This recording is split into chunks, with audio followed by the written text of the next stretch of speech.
Welcome to the Financial Coconut Podcast Network, the leading personal finance podcast network in Singapore. I'm your host Reggie, aka your Chief Financial Coconut. Every Wednesday, you will be updated on the latest market happenings with TFC Market Updates.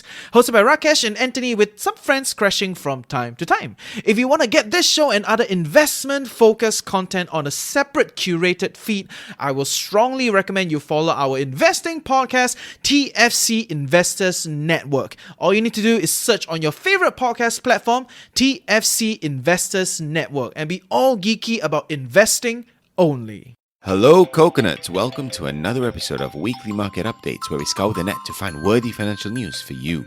CPI numbers are out as we are speaking, and looks like Christmas came a little early. The stocks are going up as we speak, and CPI numbers just came out, so we're going to dissect that for you in our first story. FTC sues to block Microsoft and Activision merger.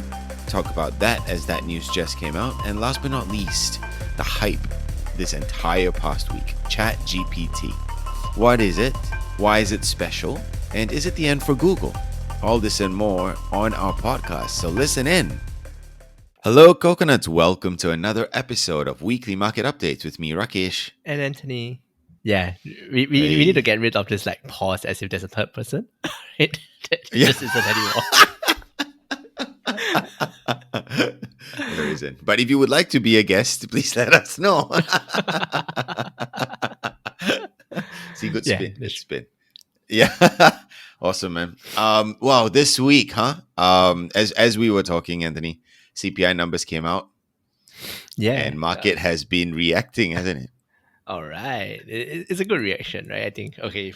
I don't know if this goes on YouTube in the end, but you see the smile on our faces, you know it's a good one. We are smiling year to year. So awesome. And coincidentally, that's of course going to be our first story. We're going to touch a little bit on how the CPI played out and what was actually released. Then we're going to touch on FTC suing to block Microsoft Activision merger. More on that. And last but not least, well, I think we've heard this name in the hemisphere, ChatGPT. Crazy amount of uptake. So waiting to find out a bit more here and how is this going to be looking like for Google. Yep. Awesome. Let's take it away with CPI numbers. So when did it come out? 2 hours ago. Just about 1.5 hours ago, actually. Yeah, less than 2 hours ago. This is how timely we are. Yes. Breaking news coming to you first. Okay. So with CPI numbers for November, it was actually 7.1% that came through. Now that is lower than expected, right? And clearly that's been, of course, the market is reacting really, really well right now as we are talking. But I think good to note here is that it's slowing down quite a fair bit in terms of the inflation, right? Mm-hmm. So it rose 0.1% from October. Okay. And slowdown of October 6.3%. So actually that's not too bad. We knew this was going to happen given the increase of rates that has been happening throughout this entire year. So that's I think something that we were talking about, Anthony, right at the start, right? This is a lagging indicator. They're raising like crazy, but we're only going to see it towards the end of the year, and now we're starting to see this. How has your thoughts been? I don't know, right? I mean, I think the market reaction is just because this is lower than expected. I mean, year on year, 7.1 is high, right? Let's make no bones about it. I think what's kind of letting people be a bit happier is that the month on month was 0.1, and that's like the lowest it's ever been. It's been for a while. So if we can continue at this rate month on month for the next year, CPI is going to be fantastic, right? In terms of getting back to target. So yeah, I think that's where people are a bit happier. I'm not quite sure whether it works, and I'm just contrarian either way, right? So when it was higher than expected by like 0.1%, I was like, this 0.1%, who cares? Now we are lower than expected by 0.1% again. This 0.1%, who cares, right? It could be a rounding error. I think what's kind of helpful is that the year on year increases have been dropping, I think, for the last few months. So 5 months, I think. One is a data point, but 3, 4, 5 months is probably more of a trend.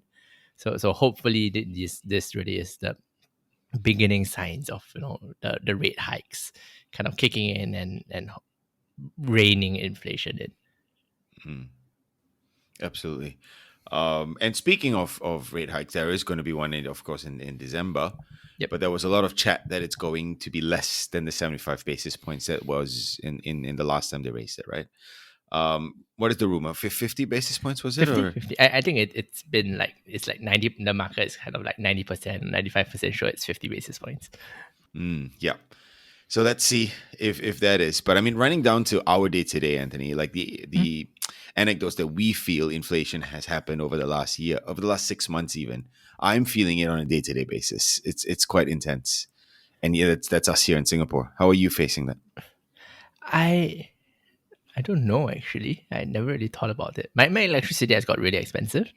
Grab is also really expensive to the extent that I'm taking MRT instead of Grab, which is why we're recording so late after the CPI figures came out. But yeah, and restaurants have gone through the roof. I think to me, it's been more of a supply chain and like all those type of issues than a pure inflation issue, or a pure US interest rate issue, causing my cost of living to kind of come down. So yeah, it's been a bit tough, but I just survive, right? Hopefully you got a pay rise last year, because you are not going to get one this year. Unless you are a nurse or civil servant, then okay, fine, you're going to get one, right? 5%, right? Yeah. Yeah. I mean, if inflation really is mostly beaten, at least, we still have the other side effects of the rate hikes coming through, right? Which is a recession. And I think you and I both kind of see this in our professional lives as well. Like sales cycles are getting longer, deals are slowing down, or just they're just not happening at all, and you do a bit more structuring, and that I think will be the next problem we face next year. So it might be that in 6 months' time, when we are talking about it in June, oh yeah, inflation is down 3-4%, largely under control, but we have literally a big recession coming up, and everybody's a bit worried, or everybody's actually in a recession rather than just thinking how big, how tough the recession will be. So I think markets will kind of shift towards that positioning as well, right? We were in an inflationary cycle, everybody positioned for an inflationary cycle. Now if we are going to kind of shift past that to a recessionary cycle, then with like medium inflation, then positioning will shift, the flows will shift, the type of stocks you look at will shift again, just to see what does well in a recession. And that will be interesting. And by the way, tech will not do well in either of these cycles, right? So yeah, exactly. I was just going to bring that up. Next year, tech is going to be insane. I think it was the government came out to say, Singapore government to say they're expecting more layoffs in 2023 for tech in Singapore. That's going to affect us a lot more than what we've seen this year.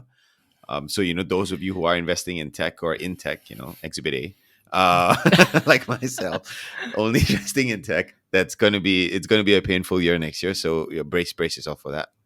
Yeah, it's crazy how quickly things change, right? Like 3 months ago, we were talking about a shortage of tech talent. Now we're starting firing people. I mean, we're firing people in support functions of tech companies, but still, cost centers. It's crazy how quickly the tides have shifted. But we'll figure it out. So emergency funds, right? That's the most important now. Emergency funds budgeting. You really need to start battling the hatches, and then you can really talk about, what do I do with all this excess cash? Yeah. I mean, looking at safer plays might be a good option here. I know we're a investing podcast, right? Looking at stocks and so on and so forth.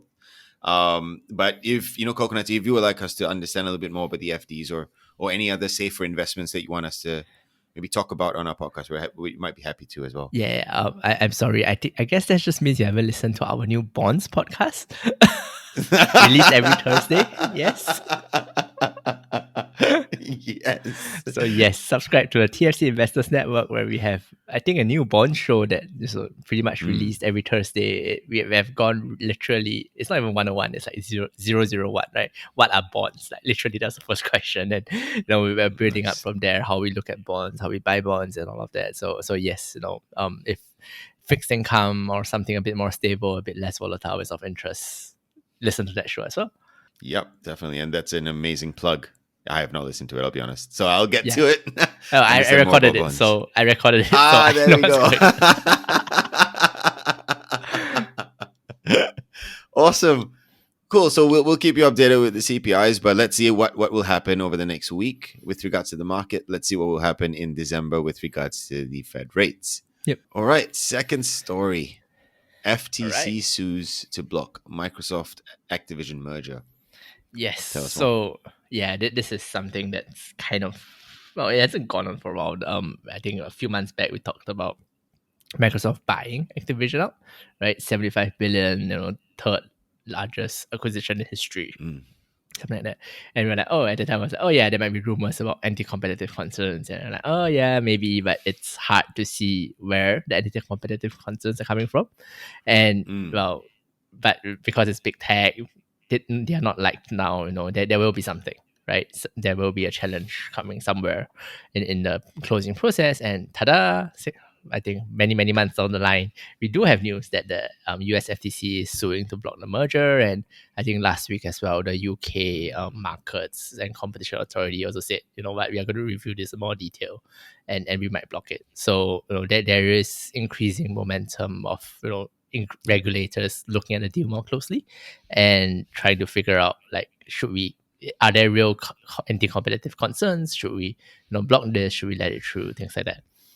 Yeah, and that's kind of been reflected in the stock price. I mean, the acquisition price was about $95 per share of Activision. Per share. All cash. Now it's trading at 77, 78. Wow. So there's like a 20% spread between buying now when the doc is signed and everything is done except for merger controls and the actual thing. Yeah. Activision, they're the ones that own, they're a gaming company, so they own a few games. They own Call of Duty. That's a big one. Wow, that's massive. Yes. Yeah, I mean, if this goes through, the Microsoft, the gaming arm of Microsoft would probably be the third largest gaming company in the world by revenue, behind Tencent and Sony. Right. Okay. That kind of makes sense. Yeah, but that's the scale, right? They're bigger than Nintendo, Okay, I guess they have Xbox, so that's the last one. Yeah, Xbox is them. Right. Wow. And when do you think, right, blocking the merger, so on and so forth, what do you think will happen? What happens if it doesn't go through? Yeah, so I think it's quite simple, right? And it's kind of binary, which is why like merger arbitrages and things like that are kind of fun, right? If it doesn't go through, then everything crashes. Activision was trading, I think, at $60-something before the merger, the announcement. Before the announcement. So it'll probably fall below that, right? Microsoft, I mean, it probably doesn't affect them that much in a sense that gaming isn't a current core of their company. So Microsoft will still be safe. But if you are a shareholder in Activision, that's your downside, right? If it doesn't go through, it collapses. If it goes through, you make that 20%, and hooray, that's a relatively good returns for a few months wait. If it and if it goes through on Microsoft, again, I don't think that's much material impact on the share price. It's 75 billion, but it's still kind of a bolt-on for Microsoft. Right? Like nobody's really sure what they're going to do with Activision, which I think is also a bit of a concern for the regulators, right? Because they are like, look, cloud computing, it's kind of vertical integration, right? You make the consoles, you publish some games and all that, and now you're buying another games publisher. Like, does that? It's like buying a supplier, right? Does that create competition concerns and all that? And I mean, there's lots of game studios and all that. So, in a traditional analysis of competition, you would actually say no, right? This is I mean, they're all relatively, they're not market leaders, right? And this would make them a market leader. So, there's probably less traditional competition concerns. I think it's just with big tech coming up and everybody being a lot more wary about creation of platforms, right? With Microsoft Cloud Gaming and all of that, then they were worried that, okay, fine, maybe I need to block this now to prevent a new platform coming up where you're absolutely dominant, right? And then I think that is the concern. And if that is actually the reason why it goes through, it'll be tied up. Why it gets blocked, it'll be tied up in courts for years. Microsoft will litigate the hell out of it, because it's completely new law, and nobody will.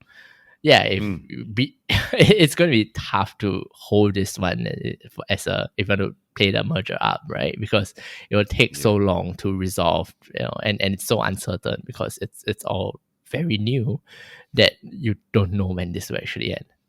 Yeah, fair.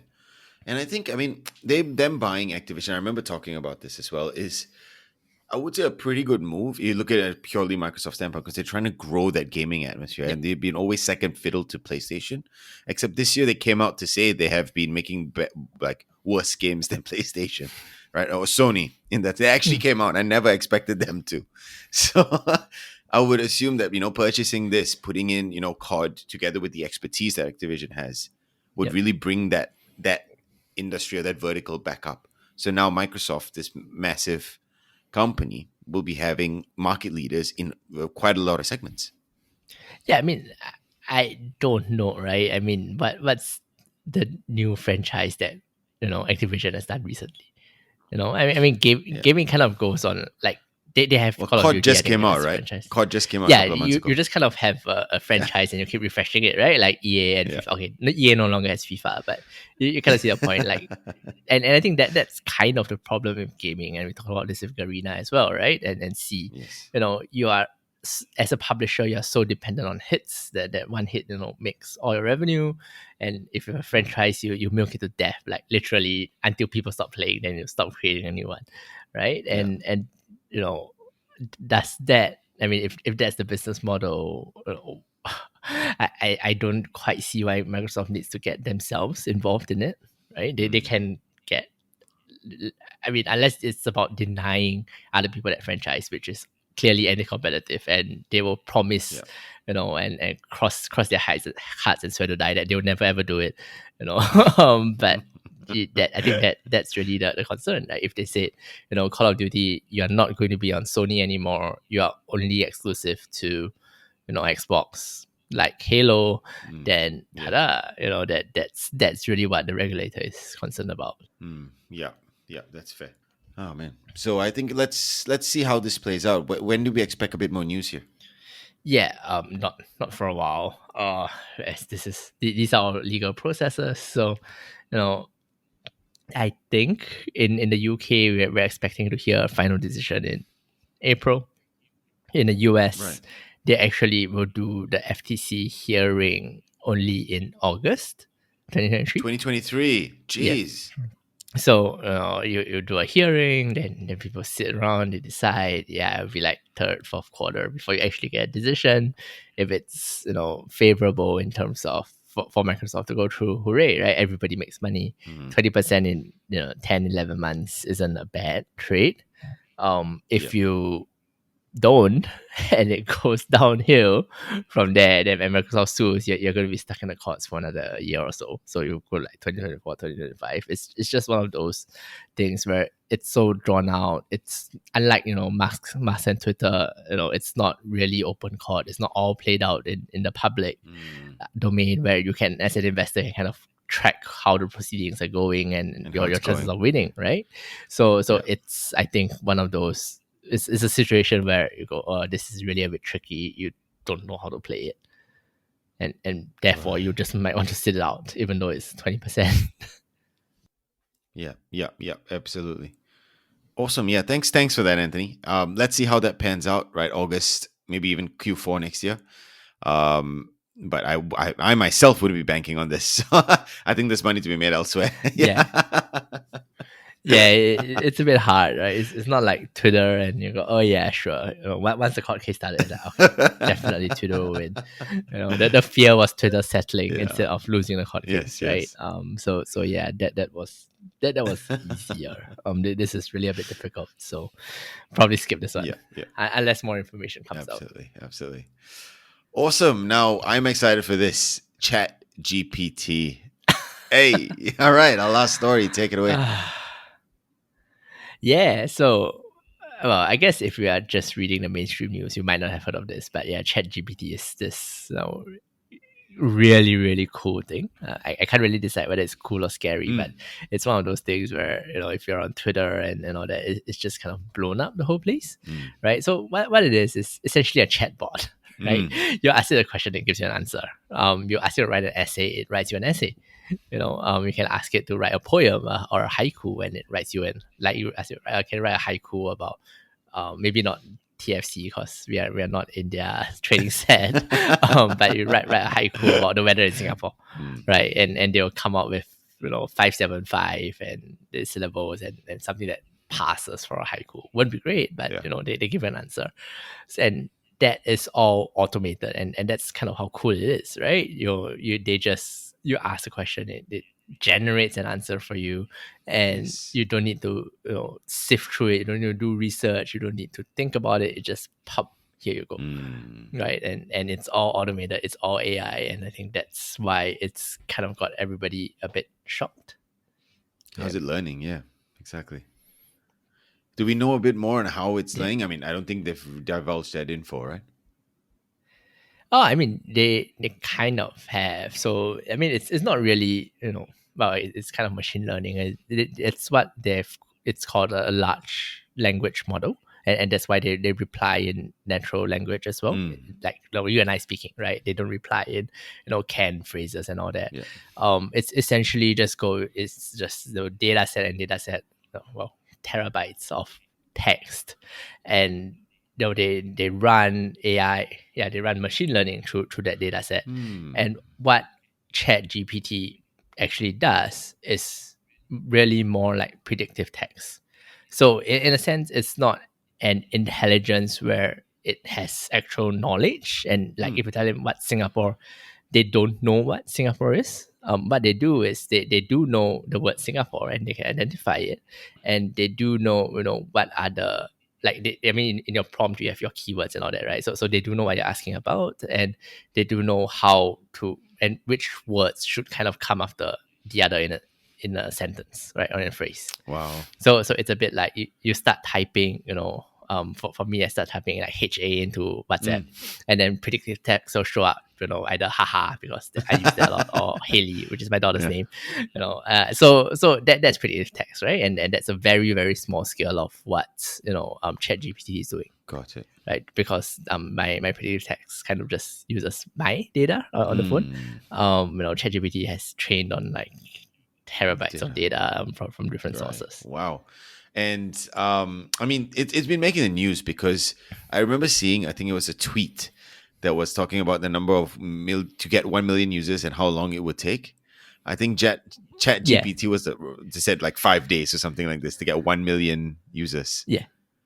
That was for me. That was like, I think what's going on? We're like 2 weeks in, and we've passed. They haven't released it, but yeah, I think you're right. It's like 1 million users in a week. But I mean, that's kind of a nebulous definition of user, right? Because what a user is literally going to their website, entering a prompt, getting an answer, and that's it. You're a user. It's not that you are monetized. It's not that you're an audience. You have just literally asked the question. So yeah, and I think with this sort of things and stuff, like I tried asking a question. I wanted to give a prompt like, can you give me a podcast recording of how ChatGPT would disrupt Google? Right? And we'll just read it for 2 minutes and ta-da, we're done. But I couldn't. Apparently there's too many queries, so I haven't been able to get that question. But we'll do it next week. Okay, right? Just to see how good it is. Yeah. So I think that's kind of the fun part, right? And yeah, it's great. Everybody wants to use it. Everybody wants to try it just to see how amazing it is. You see really weird questions and answers on Twitter, but and that's really quite interesting. Yeah. Wow. And I mean, let's just translate all of this back. It's taking us by storm. What does this mean for Google? I mean, there's I think a few things, right? One is, I mean, if you think about Google, what do they do? You literally you search because you want to find an answer to something, right? I'll search what is is the law in this area, or what is TFC. And then what all Google does, it returns you a set of links for which potentially, relate to your question. Or yeah, you don't even ask it a question, you just search keywords, right? So you don't really search with a question mark, you search keywords. And then they'll give you like a list of links with like websites that might answer, might be what you're looking for, with some ads on the top. Right? Yeah. I think where ChatGPT kind of disrupts this is that if you are searching for an answer to a question, it literally gives you an answer. Right? You search what is Google, and then they'll go, Google is a company that does this. Right? Whereas if you went to Google and search what is Google, traditionally they will probably give you the Google Wikipedia page. Yeah. So I think that's the difference. And if what you're looking for really is answers, then hey, this looks like a really direct competitor to Google, right? Because I don't need to click on links, I don't need to do all of that. I just get an answer. Yeah. Effectively, you're trying to find an answer and you're too lazy to click through the links to read it. This ChatGPT effectively pops up the answer to you. Yeah. Yes, I mean, don't know whether it's right. And I think that's kind of been a problem, with the thing, right? Like I think, and it's a concept called hallucination, because it doesn't actually know the answer. All it does is just predictive text and coming up with what the next word should be. So I think there have been like some people who ask. I think there's somebody who asked like a legal question. I was like, I know the answer, right? And ChatGPT got it completely wrong, like just factually wrong, right? So it's not an encyclopedia, or there have been times where they just kind of ask for citations and all that, and ChatGPT gives you a citation, correctly formatted and all of that, but the citation doesn't exist. Like literally, that paper doesn't exist. It made up the paper. Right, so that's what's called hallucination. It's like, oh yeah, I know this text follows this, so it'll give you a really realistic sounding paper, and you try to Google it, and it just doesn't exist. Right. So sounds like my I think English essays that I write back in school. I thought you were going to say sounds like your uni essays where you just like make up citations and send it in. Oh man, what would be we had this back in the day? Yeah, sorry, carry on. Yeah, no, but and okay, I mean that's the immediate use case, right? Homework. You just submit a ChatGPT answer. But I think that's kind of where the problem is, because when you do a Google search and you want to make an answer, or when you want to kind of arrive at an answer, you have to go through that process, right? Of okay, click on the link. Is this link reputable? Does this look fair? And your history, secondary school, source-based learning, like stuff, right? Whereas ChatGPT doesn't do that. It just very, very confidently and assertively tells you that this is the case, And is that really the case? Like, do you interrogate it? That's can just you? All can you even interrogate it? Is the other way. You can ask follow-up questions. So yes, you can. It's chat. You can ask follow-up questions. And maybe you catch them in some sort of like logical fallacy and all that. But hey, then Google is easier, right? I can do it all, quite by second nature, rather than having to go through the whole process and like actually do research. Right. Wow. I mean, in all fairness, I think this is early days, right? Very, very early days. Google would probably keep an eye on it, but not too fast about it yet. You have your explanation on, things that aren't quite correct. Google is trying to show that they have the answers and it's correct, right? Based on whatever bots and crawlies or whatever they have. No, but I mean, like Google doesn't sit still, right? Like you can ask Google certain questions and they will give you the answer directly without having to go through links. Like you search right at the top, $1 USD in SGD, right? And right at the top, they give you the answer and you can just kind of tweak it. Like these are the sort of questions where you don't need ads or you don't need all that, just factual and they give you the answer. Yeah. So, and they give you a source, so you can kind of click through the source and decide whether you actually believe it. And if you don't want to, there's another source for the page for you to find. So I mean, I don't think Google will sit still. I mean, they have obviously been doing a lot of AI and machine learning stuff themselves as well, right? We talked a few months back about their image search, improving. So yeah, they're not going to sit still. It might really just come down to a question of business models, right? Because Google gives you a search result for free in exchange for ads. ChatGPT would probably not have an ad-based version because, like, how do you do it, right? The point of it is to give you a direct answer. Like, how do you serve an ad to that? Yeah. and so it might be just that, oh yeah, they license it to other people who build a UI UX on top, and then you answer on you pay on a per query basis, or you license, or you do something else, right? And that would be a different way of charging for search, Got it. right? And they don't know whether that will be more successful. Maybe it might be cheaper. Who knows, right?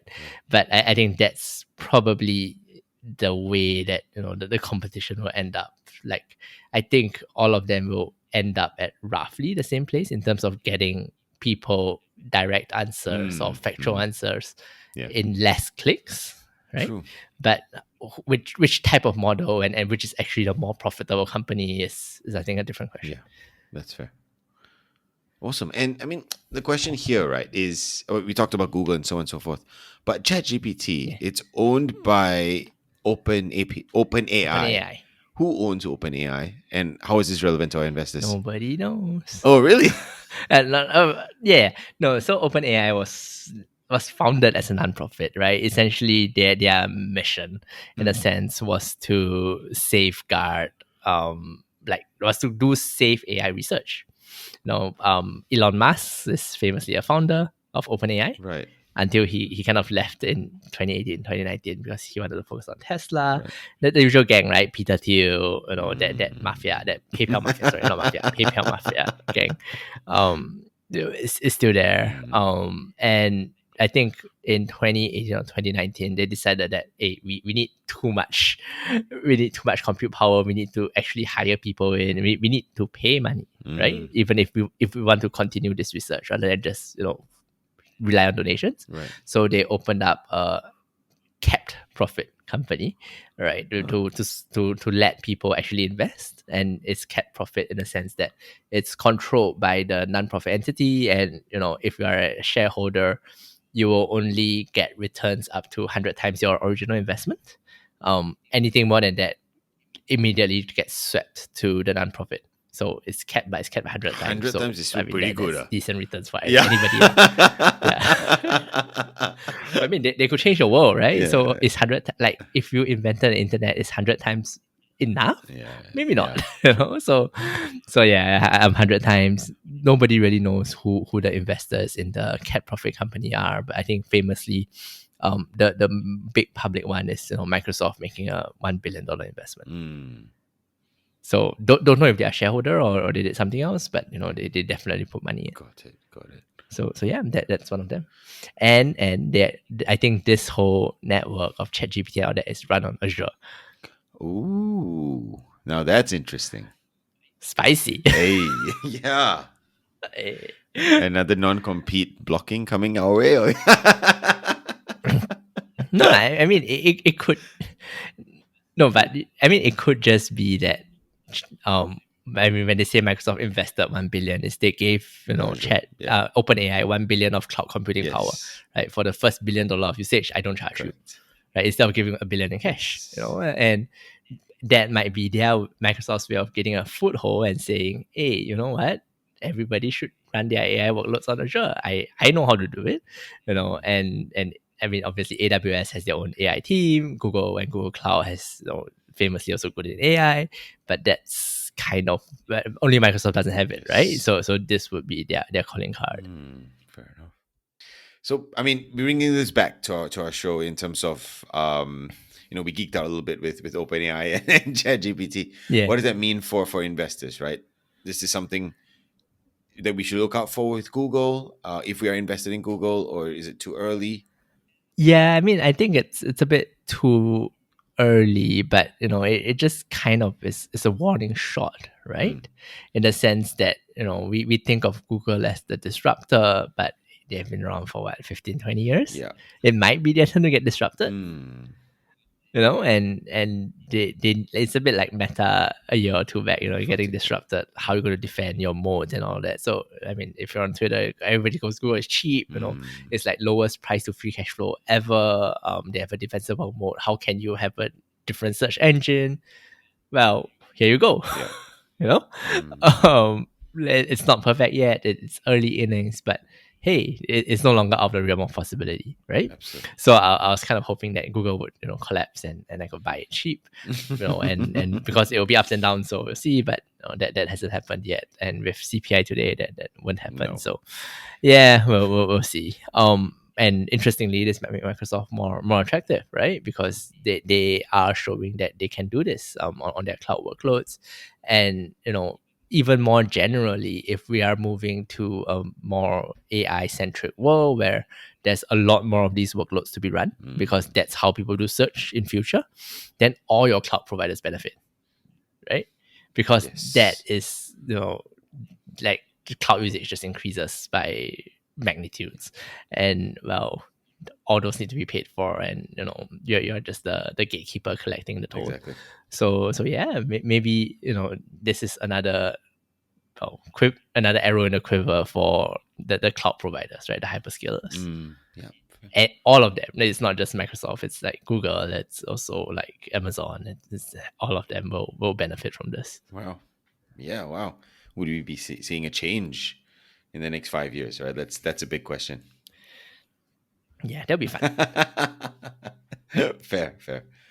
Exciting times. It is. Right? Stock prices are shit, but the tech is great. Absolutely. Awesome. Well, thanks so much, Anthony, for jumping on as usual. Thank you, Coconuts, for listening in. We're coming closer to Christmas, so we'll see you all next week. Don't worry, we're still around, and we'll see you guys soon. Yeah, I was going to ask, are we taking a break? No, we're coming. No, Santa Claus not coming to us. Yeah. Okay. Damn it. Awesome, folks. See you next week. Yeah, we'll come a bit drunk next week. Okay, done. See you. Done. Bye. Bye. Thanks for tuning in to this week's episode with me, Rakesh, and trust that you learned something today. If you enjoyed the session and want to be part of the banter, join our community Telegram group or follow us on social media. We also have a weekly newsletter to get a digest of the news we covered. To sign up, please click the description below.